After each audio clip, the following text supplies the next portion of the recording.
everybody's favorite minor league team, the Sacramento Athletics. They added Aaron Savali, the reliever in free agency, 1 Put year, some $6 respect million. on the A's name. Earn it first. Get a real ballpark. Hey, they got players. They do have some players, some really, really good players. Scott Barlow, the reliever, 1 year, $2 million. Mark Leiter Jr., the reliever, 1 year, $285. And then they claimed Andy Ibanez off of waivers from the Dodgers. The Dodgers tried to sneak him through. The A's pounced. They traded for Jeff McNeil from the Mets. The Mets got Yordan Rodriguez in that. The A's also got Luis Burgos from the Yankees. The Yankees got Max Scherzer. And then Justin Reimer, the shortstop from Boston. The Red Sox get Ryan Watson in return. They also extended Jacob Wilson, 7 years, $70 million. Great deal for them. Soderstrom, 7 years, $86 million. Mm-hmm. They did lose J.J. Bleday to Cincinnati. Jose Leclerc still a free agent. Sean Newcomb to the White Sox, where he's going to learn to win, just like Sir Anthony Dominguez. Anthony Maldonado, he's on Houston's AAA team. And then Scott McGough, he's a free agent as a reliever. My first question is, with guys like Wilson, Soderstrom, and I'm sure Kurtz they're trying to work on, they have a lot of really young guys.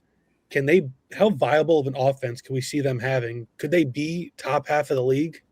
I think it's possible, especially you start including guys like Butler, Langlers, Muncy, McNeil's got a pretty solid bat still. It didn't work out quite with Geloff, but maybe he has a bounce back year for them and he finds his way into taking at bats as well. I think the Athletics, the A's, whatever you want to call them, Sacramento, Vegas, Oakland, wherever you put them to play, are really actually fun watch in 2026 for baseball fans. There was a time period where it was, the A's are playing, like, turn this game off. I don't think so anymore.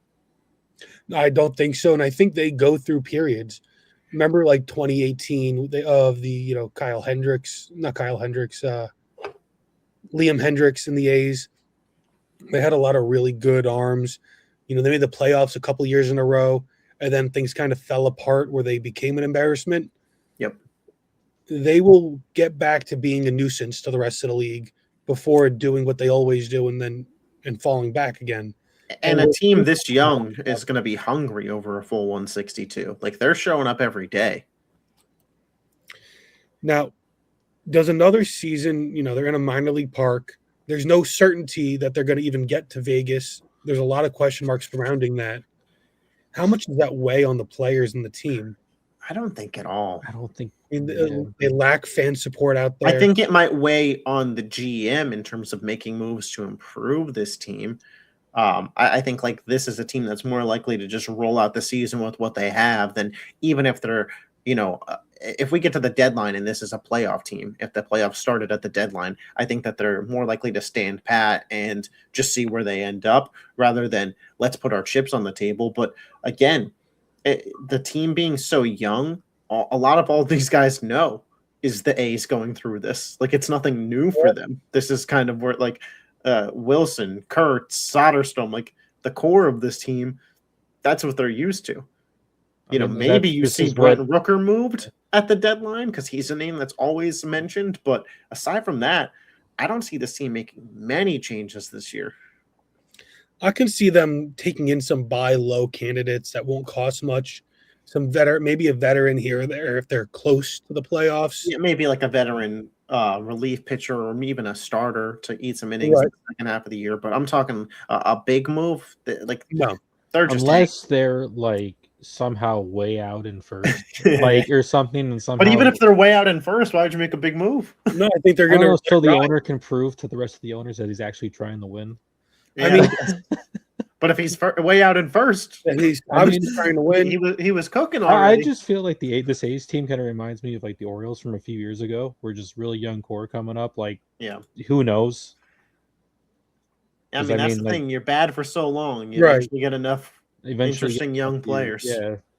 And with Jacob Wilson and Nick Kurtz, like, I mean, they're a really fun team to watch. And I think, it's not starting this year. I think last year they broke through and became a team that people are interested to see.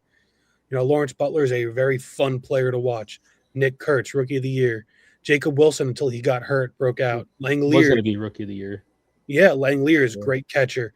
So they have a bunch of guys. Brent Rooker, everybody loved Brent Rooker 2 years ago. So I think they're a team that might not necessarily be great, but they will be pesky. They will eat at the heels of their division. And I think that they're going to have some fun moments.